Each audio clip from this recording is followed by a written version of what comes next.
Let's consider the best case. So we know that we're going to be going into this for loop regardless, but now if we say that a of I is always going to be greater than or equal to 5, we're always going to go into the break statement, right? And so that means that we're going to be just doing one iteration of the for loop, and so that's going to result in a constant runtime. What about the worst case? The worst case is when all of our elements in the array are less than 5. Right? And so in other words, we always go inside the first if case. And so let's examine how much work we're doing here.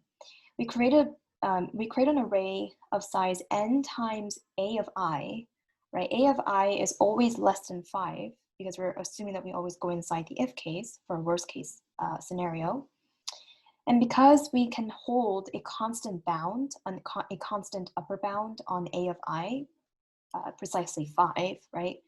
The size of B is really just n, right? So it's basically, so B dot length is really less than or equal to 5n, which means that it's less than or equal to n.